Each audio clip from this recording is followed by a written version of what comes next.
পতিত আওয়ামী লীগ সরকারের আমলে অনুদানের টাকায় ক্রয় করা বইয়ের তালিকার বড় অংশ জুড়ে রয়েছে শেখ মুজিবুর রহমানকে নিয়ে লেখা বিভিন্ন লেখকের মানহীন বই।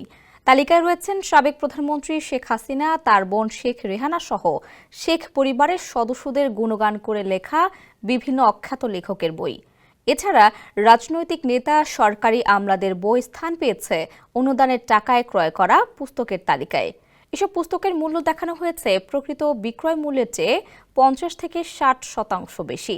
ওই অর্থ আত্মসাৎ হয়েছে বলে সংশ্লিষ্টরা কালবেলাকে জানিয়েছেন। সানাউল হক সানি ও জাফর ইকবালের প্রতিবেদনে বিস্তারিত জানাচ্ছেন মোহাম্মদ শাহাবুদ্দিন মাহতাব।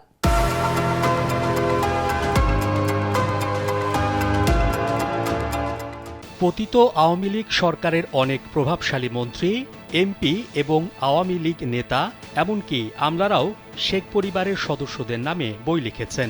মানহীন সেই সব বই উচ্চ মূল্যে ক্রয় করে জাতীয় গ্রন্থকেন্দ্র, যা সারা দেশের পাঠাগারে পাঠানো হয়। প্রাপ্ত তথ্য মতে 2022-23 অর্থ বছরে 124 জন লেখকের প্রায় 11,000 বই বিতরণ করা হয় সারা দেশে। আর 2023-24 অর্থ বছরেও ক্রয় ও বিতরণ করা হয় 8,000-এর বেশি বই। সংশ্লিষ্টরা বলছেন, জাতীয় গ্রন্থকেন্দ্রে ও গণগ্রন্থাগার অধিদপ্তর দুটি প্রতিষ্ঠানই সংস্কৃতি বিষয়ক মন্ত্রণালয়ের অধীন। জানা গেছে, সরকারি দুটি প্রতিষ্ঠান দেশের আনাচে কানাচে থাকা পাঠাগারে আর্থিক অনুদান ও বই সহায়তা দিয়ে থাকে। সহায়তার 50% নগদ অর্থ ও বাকি অর্থের বই সহায়তা দেয়া হয়। অনুদানের গ্রন্থাগার বাছাইয়ের সুনির্দিষ্ট নিয়ম থাকলেও শুধু শেখ পরিবারের বন্দনা দেখেই ক্রয় করা হয়েছে প্রায় সব বই।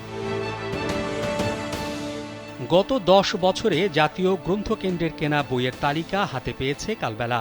সেই তালিকা বিশ্লেষণ করে দেখা যায়, প্রায় প্রতি বছর শেখ পরিবার কিংবা তাদের স্বজনদের নামে বিভিন্ন ধরনের বই ছাপানো হয়েছে।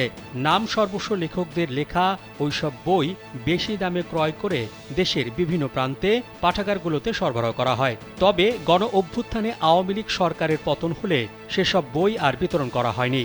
বহু পুস্তক গ্রন্থাগার অধিদপ্তরের স্টোর রুমে ফেলে রাখা হয়েছে।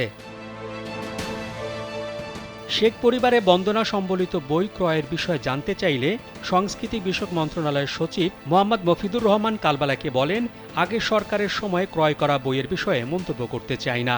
এখন সেসব বই ক্রয় বা সরবরাহ করা হচ্ছে না। মোহাম্মদ শাহাবুদ্দিন মাহতাব, কালবেলা।